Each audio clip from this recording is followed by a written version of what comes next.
Hello everyone, नमस्कार। स्वागत है आपका लॉजी क्लासेस की 500 एमसीक्यू सीरीज में। दोस्तों, राजनीतिक विज्ञान के अंतर्गत भारतीय संविधान के इस महत्वपूर्ण एमसीक्यू सीरीज में आप सभी का बहुत बहुत स्वागत करता हूं। और इसके अंतर्गत दोस्तों, हम भारतीय संविधान से संबंधित संपूर्ण क्वेश्चनों पर, संपूर्ण टॉपिकों से संबंधित महत्वपूर्ण एमसीक्यू क्वेश्चनों पर हमारा डिस्कस होगा दोस्तों। क्योंकि क्लास को हमें जल्दी कवर करना है, इसलिए इंट्रोडक्शन का ज्यादा टाइम नहीं है, इसलिए मैं डायरेक्ट पढ़ रहा हूं दोस्तों। सिर्फ इतना सा कहना चाहता हूं कि दोस्तों, सभी क्वेश्चन, जितने भी एमसीक्यू सीरीज में क्वेश्चन मैं आपके लिए लेकर आ रहा हूं, सब के सब आपके एग्जाम के पॉइंट ऑफ व्यू से बहुत महत्वपूर्ण होने जा रहे हैं। बीए के फर्स्ट, सेकंड और थर्ड सभी के लिए बता रहा हूं दोस्तों, जिनके भी सिलेबस में संविधान है, राजनीति विज्ञान के अंतर्गत जिनके भी सिलेबस में संविधान है, उनके लिए सब बहुत ज्यादा इंपॉर्टेंट सेशन है। इन सब के अलावा अगर कोई बीए के बाद या अभी भी कॉम्पिटिटिव एग्जाम की तैयारी कर रहे हैं, तो उनके लिए भी दोस्तों 100% बेनिफिट के क्वेश्चन है, 100% काम के क्वेश्चन है। आगे क्वेश्चन सीरीज में आपको दिखाते चलूंगा कि कौन कौन से क्वेश्चन किस किस एग्जाम में, यहाँ तक कि आईएएस तक के एग्जाम के क्वेश्चनों को भी हमने इसके अंतर्गत कवर किया है। ठीक है, चलिए दोस्तों, शुरू करते हैं अपने सीरीज इसको, जो कि राजनीतिक विज्ञान पर तथा भारतीय संविधान पर ये पहली सीरीज है। इसलिए मैं आपके इस वीडियो में इतना टाइम ले रहा हूं शुरुआत करने में, है ना। तो इसमें याद रखिएगा कि इस सीरीज में दोस्तों, इस राजनीतिक विज्ञान की इस पूरी कंप्लीट सीरीज में हम 500 एमसीक्यू क्वेश्चनों पर डिस्कस करेंगे, जो कि कुछ पार्टों में, अलग अलग पार्टों में आएगी। आज के इसमें हम लगभग 25 से 30 क्वेश्चनों पर डिस्कस करेंगे। इसी प्रकार से 25 से 30 क्वेश्चनों पर डिस्कस करते हुए दोस्तों, कुछ क्लासेस में, कुछ भाग में हम इस सीरीज को पूरा कंप्लीट कर लेंगे। ठीक है, चलिए बढ़ते हैं दोस्तों, शुरू करते हैं अपने सेशन। आज को कोई इंट्रोडक्शन का कोई टाइम नहीं है, ये सबके बारे में सब आपको बहुत अच्छे से पता है मैं क्या बोलना चाहता हूं यहाँ पर। ठीक है, चलिए शुरुआत करते हैं दोस्तों हमारे पहले क्वेश्चन से। पॉलिटी में पहला क्वेश्चन है, पॉलिटी के सेशन में सबसे इंपॉर्टेंट और बहुत इंपॉर्टेंट सेशन के अंतर्गत पहला क्वेश्चन है, निम्नलिखित में से किस अधिनियम द्वारा भारत के गवर्नर जनरल को अध्यादेश जारी करने की शक्ति प्रदान की? जल्दी से बताइए फटाफट कि ऐसा कौन सा अधिनियम है, कौन सा अधिनियम है जिसके अंतर्गत गवर्नर जनरल को अध्यादेश जारी करने की शक्ति प्रदान की गई है? कौन सा दोस्तों? प्रथम, चार्टर एक्ट 1833 या भारतीय परिषद अधिनियम 1861, भारतीय परिषद अधिनियम 1892 और भारतीय परिषद अधिनियम 1909। एक बात याद रखिए, ये जो हमारा सेशन है आज का संवैधानिक विकास पर है दोस्तों। जैसा कि आपके टॉपिक देखिए, यहाँ पर टॉपिक दिख रहा है आपको स्टार्टिंग में, संवैधानिक विकास सबसे पहला टॉपिक पॉलिटी के अंतर्गत, संविधान का विकास कैसे हुआ है। तो 25 से 30 क्वेश्चन हमारा इसी पर निर्भर है, इसी पर आधारित है। ठीक है, चलिए तो बताइए दोस्तों, इसका ऑप्शन आंसर क्या होगा? कौन सा अधिनियम है दोस्तों, कौन से अधिनियम के द्वारा गवर्नर जनरल को अध्यादेश जारी करने की शक्ति दी गई थी? दोस्तों, इसका करेक्ट ऑप्शन हो जाएगा बी, अर्थात भारतीय परिषद अधिनियम 1861 के तहत भारतीय गवर्नर जनरल को अध्यादेश जारी करने की शक्ति प्रदान की गई थी। ठीक है, चलिए नेक्स्ट क्वेश्चन है दोस्तों, इसमें आपको सूची को मैच करना है, सूची मिलाना है, सूची 1 और 2 को सुमेलित करना है। देखिए दोस्तों, आईएएस यूपीपीएससी में आया हुआ ये क्वेश्चन है ना। चलिए सूची मिलाना है आपको। अगस्त घोषणा, अगस्त प्रस्ताव, अगस्त संकल्प, प्रत्यक्ष कार्यवाही दिवस, ये चार घटनाओं के नाम है। अब बताना है आपको कि ये घटनाएं किन के निर्देशन में हुई थी। तो अगस्त प्रस्ताव क्या लॉर्ड लिनलिथगो के द्वारा हुई थी? अगस्त प्रस्ताव लॉर्ड मॉन्टेग्यू, अगस्त संकल्प मोहम्मद अली जिन्ना, या प्रत्यक्ष कार्यवाही दिवस महात्मा गांधी? दोस्तों, इनको मैच करना है। अगर आपने विस्तार पूर्वक जो हमने क्लासेस पढ़ाई है, अगर उनको अच्छे से पढ़ा है पॉलिटी के अंतर्गत दोस्तों, तो आपको बहुत अच्छे से इसकी पेयर बना पाएंगे। ठीक है, इसका ऑप्शन ए करेक्ट हो जाएगा दोस्तों, इसका ऑप्शन ए करेक्ट हो जाएगा। ठीक है, जैसे कि देखिए ऑप्शन ए करेक्ट हो जाएगा, इसमें ए के लिए हो जाएगा दोस्तों ए, अगस्त घोषणा प्रस्ताव लॉर्ड मॉन्टेग्यू के समय में की गई थी। नेक्स्ट है अगस्त प्रस्ताव दोस्तों, इस समय लॉर्ड लिनलिथगो यहाँ के गवर्नर जनरल थे भारत के। अगस्त संकल्प की बात करें दोस्तों, अगस्त संकल्प की, तो ये महात्मा गांधी से संबंधित है। और प्रत्यक्ष कार्यवाही दिवस पाकिस्तान के, भारत के विभाजन के समय जब पाकिस्तान निर्माण हुआ था, तो प्रत्यक्ष कार्यवाही दिवस मनाया गया था, किसके द्वारा? मोहम्मद अली जिन्ना के नेतृत्व में। ठीक है, चलिए नेक्स्ट क्वेश्चन देखते हैं। क्वेश्चन नंबर थर्ड थोड़ा मिस हो गया, चलो कोई बात नहीं, चलेगा। रेगुलेटिंग एक्ट पारित किया गया था, कब किया गया था? 1773 में, 1771 में, 1785 या 1793? यूपीपीएससी का क्वेश्चन दोस्तों, ये भी यूपीपीएससी का क्वेश्चन है, ध्यान दीजिए। तो इसका ऑप्शन हो जाएगा दोस्तों रेगुलेटिंग एक्ट जो है 1773 में पारित किया गया था। तीनों एक्ट हमने पढ़े थे, regulating act, Pitt's India act, है ना। इस प्रकार से 5 एक्ट, विभिन्न प्रकार के 5 एक्ट आए थे। उन 5 एक्ट के बारे में दोस्तों हमने विस्तार से इसके बारे में पढ़ा हुआ है। ठीक है, नेक्स्ट है भारत के गवर्नर जनरल को किस एक्ट के द्वारा अपनी समिति के निर्णय को अस्वीकार करने का अधिकार मिला? तो भारत के गवर्नर जनरल को दोस्तों ऐसा कौन सा एक्ट था, वो कौन सा अधिनियम था जिसके द्वारा अपनी समिति के निर्णय को अस्वीकार करने का अधिकार दिया गया था? मतलब ये कि गवर्नर जनरल की मदद करने के लिए एक समिति का निर्माण किया गया था। अब वो समिति जो निर्णय देती है, क्या वो गवर्नर जनरल पर बाध्यकारी होगी? अर्थात क्या गवर्नर जनरल को उस समिति के नियम जो परामर्श है वो मानना ही पड़ेगा? तो उस समिति के परामर्श को ठुकराने का अधिकार कौन सा अधिनियम देता है? अधिनियम के नाम है, 4 ऑप्शन आपके सामने, 1773 का रेगुलेटिंग एक्ट, या 1784 का पिट्स इंडिया एक्ट, या 1786 का अमेंडमेंट एक्ट, या 1813 का चार्टर एक्ट दोस्तों। तो इसका ऑप्शन हो जाएगा ऑप्शन सी, अमेंडमेंट एक्ट के द्वारा, जो कि 1786 में आया था। इसके द्वारा गवर्नर जनरल को यह अधिकार प्रदान किया गया था। ठीक है, नेक्स्ट क्वेश्चन है इसमें, महारानी विक्टोरिया को भारत की साम्राज्ञी नियुक्त किया गया था। कब किया गया था? महारानी विक्टोरिया को भारत की साम्राज्ञी कब नियुक्त किया गया था? 1885 में, 1875 में, 1866 में, या 1858 में? कंफ्यूजन तो नहीं है ना? पॉलिटी तो पढ़िए पहले दोस्तों। पॉलिटी देखिए, एमसीक्यू लगाने से पहले पॉलिटी के पार्ट्स पढ़ा होना आवश्यक है, नहीं तो ये क्वेश्चन ही आपको समझ नहीं आएंगे। तो फिर आंसर का तो आप छोड़ ही दीजिए, है ना। तो आंसर, इसके क्वेश्चन आंसर को समझने के लिए आवश्यक है कि आपने पहले विस्तार पूर्वक जो क्लासेस हुई है उनको आपने देखा हो, या आपने अपनी किताब से पढ़ा हो, इस टॉपिक को समझा हो। ठीक है, तो वही महारानी विक्टोरिया जो कि उस समय ब्रिटेन की या इंग्लैंड की महारानी थी, उस महारानी को भारत की साम्राज्ञी नियुक्त किया गया था। याद रखिए, ब्रिटिश काल में जब भारत पर ब्रिटिशों का अधिकार था, तब महारानी विक्टोरिया को, जो कि ब्रिटेन की महारानी थी, उसे भारत की साम्राज्ञी नियुक्त किया गया था दोस्तों। तो कब किया गया था दोस्तों? ये 1858 में किया गया। कब किया गया था? 1858 में। ठीक है, चलिए नेक्स्ट क्वेश्चन है दोस्तों, साम्राज्ञी विक्टोरिया। ठीक है, वही वाली साम्राज्ञी विक्टोरिया ने 1858 की घोषणा में भारतीयों को बहुत सी चीजें दिए जाने का आश्वासन दिया था। अर्थात कि बहुत सारी कुछ सुविधाएं दिए जाने का आश्वासन दिया था विक्टोरिया ने, और उन आश्वासनों में कौन सा ब्रिटिश शासन ने पूरा किया था? अब ये तो आपको, है ना, बताने की आवश्यकता नहीं कि बातें सो, है ना, मतलब भारतीय नेताओं को भी उन लोगों ने पीछे छोड़ रखा था। आज हमारे जो भारतीय नेता लोग हैं, वो जो वादे करते हैं, वो वादे कभी पूरे नहीं करते, उसमें ये फेमस है ना। तो उनसे भी ज्यादा आगे थे ब्रिटिश लोग, अंग्रेज जो उनका शासन भारत में था उस समय। तो विक्टोरिया ने जितनी भी वादे किए थे भारतीय जनता से कुछ सुविधाएं देने के लिए, उनमें से कौन कौन से वादे उन्होंने पूरे किए थे? तो रियासत को हड़पने की नीति समाप्त कर दी जाएगी, एक ये वादा किया था उन्होंने। क्या पूरा किया था? जरा आगे देख लेंगे। देशी रजवाड़ों की यथा स्थिति बनाए रखी जाएगी। जो भी देशी राज्य थे उस समय, जो अंग्रेजों के अधिकार में नहीं थे, क्या वो ऐसे ही बने रहेंगे, या फिर अंग्रेज उन पर भी कब्जा कर लेंगे, उनको भी हड़प लेंगे? नेक्स्ट है, भारतीय व यूरोपीय सभी प्रजा को समान व्यवहार मिलेगा। अर्थात कि गोले और कारे का जो भेदभाव था उस समय, क्या उसको समाप्त कर दिया जाएगा? नेक्स्ट, भारतीयों के सामाजिक व धार्मिक विश्वासों में कोई हस्तक्षेप नहीं होगा। तो धार्मिक कार्यों में अंग्रेज हस्तक्षेप नहीं करेंगे। इनमें से कौन सा वादा इन्होंने पूरा किया था? तो दोस्तों ये किया था इन्होंने कि भेदभाव की जो नीति है उसको खत्म कर दिया जाएगा, समान व्यवहार के साथ में रहेंगे। तो ये इसने सिर्फ ये वादा पूरा किया था, बाकी कोई सा वादा इन्होंने पूरा नहीं किया। ठीक है, नेक्स्ट क्वेश्चन है, मिंटो मार्ले सुधार का उद्देश्य क्या था?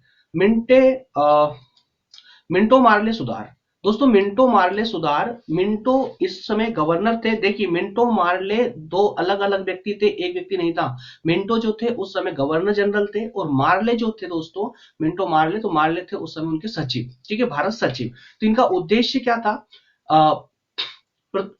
ऑप्शन नंबर ए, पृथक निर्वाचन प्रणाली लाना, या भारतीयों की भागीदारी बढ़ाना। किसमें? शासन में भारतीयों की भागीदारी बढ़ाना, या युद्ध में सहयोग हेतु तैयार करना, जो विश्व युद्ध चल रहा था उसमें भारतीयों के सहयोग के लिए उनको तैयार करना या फिर पूर्ण स्वतंत्रता देना। तो दोस्तों मिंटो मार्ले सुधार जो आया था भारत में किस उद्देश्य से आया था, इसके लिए आपको ऑप्शन हो जाएगा, एक करेक्ट हो जाएगा कि मिंटो मार्ले सुधार जो आया था या जो नीति आई थी वो भारत में पृथक निर्वाचन प्रणाली को स्थापित करने के लिए आई थी। पृथक निर्वाचन प्रणाली का मतलब होता है कि मुस्लिमों के लिए अलग निर्वाचन होंगे, है ना, ठीक है। इस प्रकार से भारतीय जो बहुसंख्यक थे उनके लिए अलग निर्वाचन होंगे, या जो एस टी एस सी जिसको हम आज एस टी एस सी के नाम से जानते हैं, जो पिछड़े हुए वर्ग के लोग थे उनके अलग होंगे। तो इस प्रकार से पृथक निर्वाचन प्रणाली से अंग्रेज सरकार सहमत हो चुकी थी, है ना। तो ये दोस्तों मुस्लिम लीग की डिमांड पर ही ये सहमत हुई थी और उनके अनुसार ही पृथक निर्वाचन प्रणाली को लागू करने के लिए तैयार भी हो गए थे, लेकिन आगे चल करके ये नीति रद्द हो गई और अच्छा हुआ कि नीति रद्द हो गई, नहीं तो आज भारत पूरा एक नहीं हो पाता, टुकड़ों में, विभिन्न टुकड़ों में आज बढ़ चुका होता, है ना। तो बहुत सारी सी चीजें थी, जब हम इसको विस्तार से पढ़ते हैं तो पूरे विस्तार से बातें भी करते हैं इसके बारे में, ठीक है। तो यहाँ पर आप विशेष बस इतना ध्यान रखें कि मिंटो मार्ले जो सुधार आया था उसका उद्देश्य क्या था, तो पृथक निर्वाचन प्रणाली, भारत में पृथक निर्वाचन प्रणाली को लाना, ठीक है। चलिए नेक्स्ट क्वेश्चन देखते हैं। नेक्स्ट क्वेश्चन जल्दी से, मिंटो मार्ले सुधार या मार्ले मिंटो सुधार बिल किस वर्ष पारित किया गया था, जल्दी बताइए किस वर्ष आया था ये मिंटो मार्ले सुधार जो आया था वो कौन से वर्ष आया था, 1905 में, 1909 में, 1911 या 1920 में दोस्तों। तो ये आया था 1909 में, 1909 answer is correct, option B is correct answer, ठीक है। नेक्स्ट है, मुसलमानों के लिए अतिरिक्त निर्वाचन मंडल प्रारंभ करने में किसके द्वारा लाया गया था, मतलब कि मुसलमानों के लिए अतिरिक्त निर्वाचक मंडल प्रारंभ में, शुरुआत में किसके द्वारा लाया गया था। तो जो पृथक निर्वाचन मंडल की बात की थी वो सबसे पहले किसने बात की थी इस बारे में, तो क्या क्रिप्स मिशन के द्वारा लाया गया था ये, या मार्ले मिंटो सुधार के द्वारा, या मॉन्टेग्यू चेम्सफोर्ड द्वारा, या भारत सरकार अधिनियम 1935 के द्वारा। तो किस अधिनियम के द्वारा, अंग्रेज सरकार के द्वारा यह प्रस्ताव पेश किया गया था पृथक निर्वाचन का दोस्तों, तो ये पहली बार ही मार्ले मिंटो सुधार 1909 के द्वारा ये प्रस्तुत किया गया था, ठीक है। नेक्स्ट है, 1909 के इंडियन काउंसिल एक्ट में किस बात की व्यवस्था की गई थी। 1909 के इंडियन काउंसिल एक्ट में किस बात की व्यवस्था की गई थी, द्वैध शासन प्रणाली के लिए। देखिए दोस्तों शब्दावली को समझते चलिए, कोई कंफ्यूजन नहीं आएगी, कोई प्रॉब्लम नहीं आएगी। अब यहाँ पर क्या है, 1909 के जो इंडियन काउंसिल एक्ट आया था, समझिएगा 1909 में ही इंडियन काउंसिल एक्ट आया था और 1909 में ही मार्ले मिंटो सुधार आया था, ठीक है ना। तो 1909 के इंडियन काउंसिल एक्ट में क्या व्यवस्था थी, मतलब इस एक्ट के द्वारा, ये एक्ट का उद्देश्य क्या था, ये भी हो सकता है ना कि इस एक्ट के द्वारा क्या चाहते थे अंग्रेज सरकार। तो द्वैध शासन प्रणाली को लागू करना, सांप्रदायिक प्रतिनिधित्व के लिए, या संघीय व्यवस्था के लिए, या प्रांतीय व्यवस्था के लिए। इनमें से दोस्तों ऑप्शन हो जाएगा आपका करेक्ट बी, सांप्रदायिक प्रतिनिधित्व के लिए, ठीक है। तो 1909 में जो मार्ले मिंटो सुधार आया था उसने तो बात की पृथक निर्वाचन प्रणाली की, भारत में पृथक निर्वाचन प्रणाली को लागू किया जाएगा, ठीक है। उसके बाद में दोस्तों जो इंडियन काउंसिल एक्ट था, ये इंडियन काउंसिल एक्ट जो आया था, इस एक्ट का उद्देश्य ही था कि सांप्रदायिक प्रतिनिधित्व दिया जाए और इसी सांप्रदायिक प्रतिनिधित्व के आधार पर ही पृथक निर्वाचन प्रणाली को स्थापित किए जाने की बात चल रही थी, ठीक है। चलिए नेक्स्ट क्वेश्चन देखते हैं। नेक्स्ट क्वेश्चन है, मॉन्टेग्यू चेम्सफोर्ड सुधारों में कौन कौन से प्रावधान थे, या कहें कि उस प्रावधानों का सार क्या था, क्या प्रावधान थे। राज्यों की स्वायत्ता का, कि राज्यों को स्वायत्ता दी जाए। स्वायत्ता का मतलब समझिए यहाँ पर कि पहले राज्य जो केंद्र के नियंत्रण में थे, तो जो राज्य सरकार को स्वायत्त बना दिया जाए, तो स्वतंत्र कर दिया जाए, वो केंद्र सरकार के नियंत्रण में न रहे, वो अपना कार्य स्वयं कर सके, इसके लिए। या प्रांतों में दोहरा शासन लागू करने के लिए, दोहरा शासन क्या होता है आप अच्छे से जानते हैं ना, तो प्रांतों में या फिर राज्यों में दोहरा शासन लाने के लिए, हिंदू मुस्लिम हेतु अलग अलग निर्वाचन, मतलब वही पृथक निर्वाचन प्रणाली, या राज्यपालों को वीटो शक्ति देने के लिए। तो मॉन्टेग्यू चेम्सफोर्ड किसके लिए आया था दोस्तों, तो यह आया था प्रांतों में दोहरा शासन स्थापित करने के लिए, प्रांतों में दोहरा शासन के लिए, ठीक है, दोहरे शासन के लिए। नेक्स्ट है 1946 का कैबिनेट मिशन, 1946 का 1946 का जो कैबिनेट मिशन आया था दोस्तों, इसमें 3 मंत्रियों से गठित था, 3 मंत्री थे इसमें कैबिनेट मिशन में।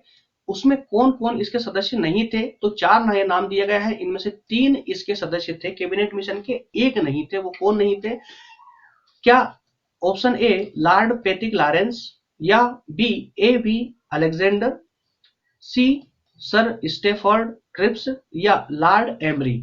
बताइए जल्दी दोस्तों, इनमें से कौन नहीं थे? तो लॉर्ड एमरी साहब इसके सदस्य नहीं थे। इन तीनों नामों को रट लीजिएगा। किस नाम को?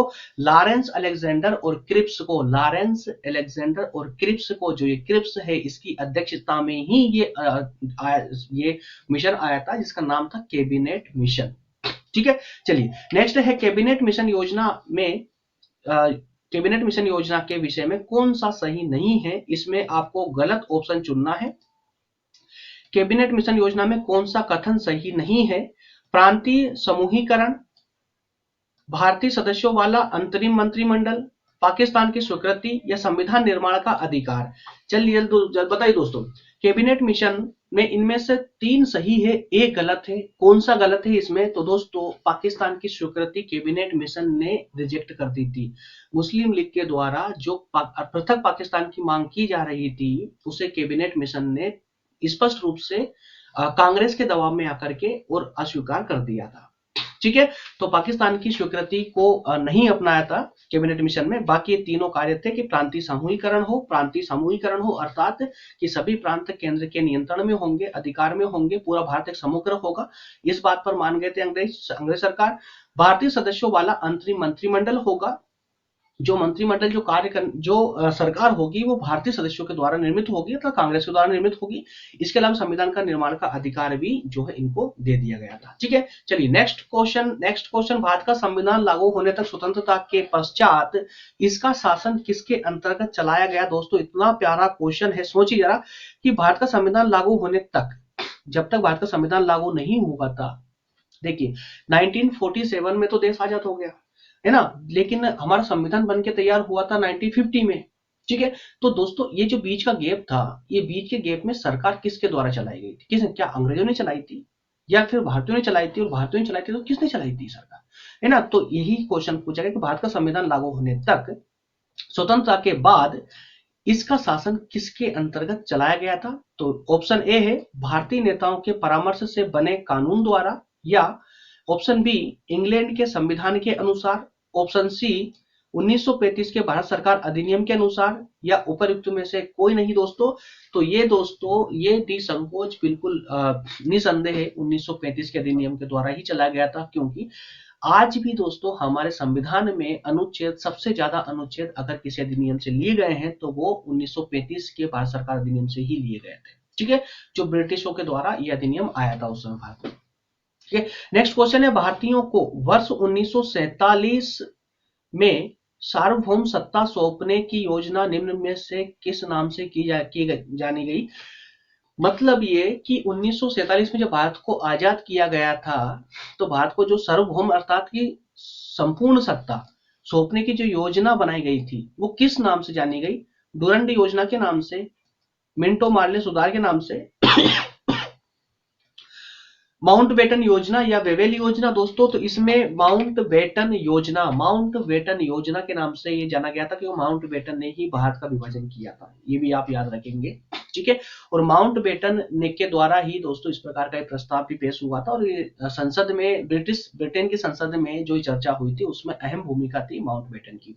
ठीक है, नेक्स्ट क्वेश्चन है, इसमें आपको बताना है सुमेलित कौन सा नहीं है। इनमें से एक गलत है। मार्ले मिंटो सुधार, सांप्रदायिक प्रतिनिधित्व, क्या सही है? आप पढ़ चुके हैं। भारत सरकार अधिनियम 1935 स्वशासन की बात करता है। कैबिनेट मिशन संविधान सभा का गठन के लिए आई थी। साइमन कमीशन भारत के विभाजन के लिए आया था। दोस्तों इसमें ऑप्शन नंबर डी एकदम गलत हो जाएगा, क्योंकि साइमन कमीशन जो आया था वो भारत के विभाजन के लिए नहीं आया था, है ना, भारत विभाजन के लिए नहीं। चलिए नेक्स्ट क्वेश्चन देखेंगे। नेक्स्ट क्वेश्चन, निम्न अधिनियमों को सही ढंग से मिलाइए, इसको सुमेलित करना है आपको या फेयर बनाना है।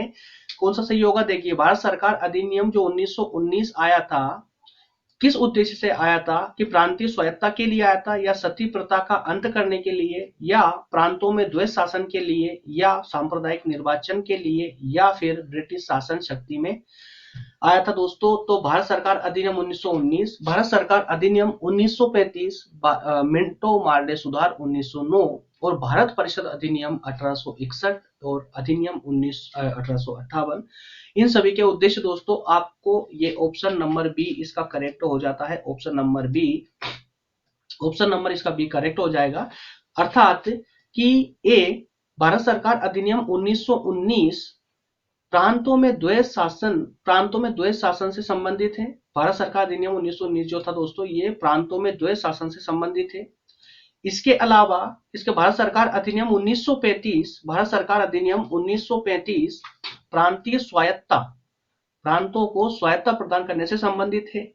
और मिंटो मार्ले सुधार दोस्तों सांप्रदायिक निर्वाचन से संबंधित है। भारत परिषद अधिनियम 1861 ये आपका सती प्रथा का अंत करने के लिए, और अधिनियम 1858 जो आया था वो आया था ब्रिटिश शासन शक्ति में आया था। चलिए तो दोस्तों इस प्रकार से ये क्वेश्चन, ये पेयर देखिए थोड़ा सा डिफिकल्ट बीए वालों के लिए बता रहा हूं मैं कि जो बीए वाले हैं उनके लिए थोड़ा पेयर बनाना थोड़ा कठिन हो सकता है, थोड़ी प्रॉब्लम हो सकती है ना। बाकी आप इतना ज्यादा स्ट्रेस ना लें, क्योंकि मैं आपको बता दिया है कि शुरू से ही जब से मैं दोस्तों आपको बीए पढ़ाना स्टार्ट किया है, मैं तब से ही आपको बताया है कि मैं सिर्फ बीए नहीं पढ़ा रहा हूं, आप लोगों को आईएएस से लेकर के किसी भी कॉम्पिटिटिव एग्जाम की तैयारी के लिए मैं अभी से तैयार कर रहा हूं। 3 साल में आपको आईएएस के लिए मेरा उद्देश्य ही है कि आपको आईएएस के लिए तैयार करूं, फिर चाहे आप किसी भी कॉम्पिटिटिव एग्जाम में जा सकते हैं, ठीक है। इसके अलावा अगर आप सिर्फ बीए करना ही चाहते हैं, बीए के बाद कोई लॉ फील्ड में जाना चाहता है, कोई मैनेजमेंट फील्ड में जाना, कई अलग अलग फील्डें हो सकती है, तो उनसे मुझे कोई आपत्ति नहीं है। अगर आप आईएएस टॉप के लेवल को सोचकर के अगर बीए करते हैं ना, तो दोस्तों इससे बेहतर आपकी लाइफ में कुछ हो ही नहीं सकता है। बहुत बेहतरीन तरीके से आपकी बीए कंप्लीट होगी, और उसी उद्देश्य से दोस्तों मैं बीए वालों को आईएएस के लिए तैयार कर रहा हूं। इस कारण से थोड़ी सी झलक आईएएस के टॉप लेवल तक की भी झलक मैं आपको यहाँ पर दिखा दूं, जैसा लेक्चरों में दिखाते चलता हूँ, जैसे लेक्चर में मैं आपको एक्सप्लेन करता हूँ टॉपिक को, उसी प्रकार से मैं एमसीक्यू सीरीज में भी आपको ये आईएएस लेवल तक के क्वेश्चन देने का मेरा उद्देश्य यही है, ताकि आप इनकी झलक देखते चलिए किस किस प्रकार के आपसे क्वेश्चन पूछे जा सकते हैं, ठीक है। क्योंकि शुरू से मेरा मानना है कि अपना मानसिकता का जो विस्तार है, अपने बुद्धि का, अपने मस्तिष्क का विस्तार थोड़ा सा बढ़ाइए, कंफर्ट जोन से थोड़ा बाहर आइए, ठीक है। चलिए तो नेक्स्ट क्वेश्चन पे बात करते हैं दोस्तों। नेक्स्ट क्वेश्चन है अखिल भारतीय महासंघ स्थापित करने का प्रावधान शामिल किया गया था। अखिल भारतीय महासंघ स्थापित करने का प्रावधान शामिल किया गया था कब? भारत सरकार अधिनियम 1935 में, या अगस्त प्रस्ताव 1940 में, या भारत सरकार अधिनियम 1919 में, या कैबिनेट मिशन प्रस्ताव 1946 में? जल्दी से बताइए। ऑप्शन नंबर ए इसका करेक्ट हो जाएगा, अधिनियम 1935 के अंतर्गत दोस्तों इसे शामिल किया गया था। नेक्स्ट क्वेश्चन है आपका, निम्नलिखित में से किस अधिनियम ने केंद्र में द्वैध शासन प्रणाली को स्थापित किया था? कौन सा अधिनियम था जिसने केंद्र में द्वैध शासन प्रणाली को स्थापित किया था? द्वैध शासन प्रणाली को स्थापित किया था। ए भारत सरकार अधिनियम 1935 था, या 1991 था, या परिषद अधिनियम 1909 था, या परिषद अधिनियम 1989 दोस्तों। इस 2 को काट दें, मिसप्रिंट हो चुका है, ठीक है, मिसप्रिंट है ये 1989 दोस्तों। इसका ऑप्शन नंबर ए करेक्ट हो जाएगा। 1935 के अधिनियम के तहत ही केंद्र में द्वैध शासन प्रणाली को स्थापित 1935 के तहत ही केंद्र में द्वैध शासन प्रणाली लाई गई थी, और राज्यों में अर्थात प्रांतों में द्वैध शासन को समाप्त किया गया था, ठीक है। नेक्स्ट है संघीय प्रणाली का पहला प्रयास भारत सरकार अधिनियम द्वारा किया गया था। संघीय प्रणाली का जो पहला प्रयास किया गया था, तो भारत सरकार के कौन से अधिनियम के द्वारा किया गया था? तो भारत सरकार अधिनियम 1909 के द्वारा, या 1919, या 1935 के द्वारा किया गया था? बताइए जल्दी से, कौन से के द्वारा? दोस्तों 1935 के द्वारा ही किया गया था। तो इस सब आप समग्र से आप सब स्पष्ट तौर से समझ सकते हैं दोस्तों कि भारत सरकार अधिनियम 1935 हमारे लिए बहुत ज्यादा आवश्यक है, और उसको आपको विस्तार से पढ़ना ही होगा, ठीक है। अगर आप पूरे अच्छे से संवैधानिक विकास कंप्लीट करना चाहते हैं तो कुछ चीजें ऐसी हैं जिन पे विशेष फोकस करने की, उनको डीपली पढ़ने की आवश्यकता है, ठीक है। तो इतने सारे अधिनियमों में भारत सरकार अधिनियम 1935 बहुत इंपॉर्टेंट अधिनियम है, ठीक है। चलिए नेक्स्ट है, किस अधिनियम की प्रमुख विशेषता प्रांतीय स्वायत्तता थी? कौन सा अधिनियम था जिसकी विशेषता क्या थी? प्रांतीय स्वायत्तता थी दोस्तों। 1935, 1919, 1904 या 1858? तो यार अभी तो डिस्कस किया है कि 1935 के द्वारा ही प्रांतों में जो है द्वैध शासन लाया गया था, है ना। तो 1935 हमारा करेक्ट आंसर हो जाएगा। इसका ऑप्शन नंबर ए इसका करेक्ट हो जाएगा। नेक्स्ट क्वेश्चन है, भारत में सचिव पद किसके द्वारा निर्मित किया गया था? तो भारत में जो सचिव पद बनाया गया था ब्रिटिश काल में भारत के जो सचिव पद बना था वो किसने बनाया था? क्या मार्ले मिंटो सुधार 1909 के द्वारा बना था, भारत सरकार अधिनियम 1958 के द्वारा बना था, या भारतीय परिषद अधिनियम 1861, या मांटेग्यू चेम्सफोर्ड के द्वारा बना था? दोस्तों तो ये भारत सरकार अधिनियम 1858 के द्वारा निर्मित किया गया था, भारत सरकार अधिनियम 1858। ठीक है दोस्तों, इस प्रकार से हमारे आज के ये 24-25 क्वेश्चन समथिंग थे, ये कवर हो जाते हैं। तो बात संविधान के विकास से संबंधित देखिए दोस्तों, मैं क्वेश्चन तो आपके लिए 50 का ही सोच रहा था, लेकिन सीरीज काफी लंबी हो जाती है और बेस से संवैधानिक विकास पर ये 25 क्वेश्चन समथिंग है। 25 क्वेश्चन पर्याप्त है आप लोगों के लिए, लेकिन अगर इससे ज्यादा भी अगर आपको डिमांड होगी तो नोट्स आपको मिल जाएगी। नोट्स में तो अगर आप मुझसे बोलेंगे कि सर हमको तो 500 क्वेश्चन की नोट्स चाहिए संवैधानिक विकास अकेले टॉपिक पर, दोस्तों मैं आपको 500 क्वेश्चन की नोट्स भी आपको दे सकता हूँ। तो वो मैटर नहीं करता है डाटा कितना है, वो मैटर नहीं करता, डाटा कैसा है, कितना इंपॉर्टेंट है, कितना इफेक्टिव है, वो मैटर करता है ना। तो दोस्तों क्वालिटी पर ध्यान दीजिए, क्वांटिटी तो आपको भर पल्ले कहीं भी मिल जाएगी, है ना। डिजिटल दुनिया है ये यार, कहीं भी मिल सकता, कुछ भी मिल जाएगा।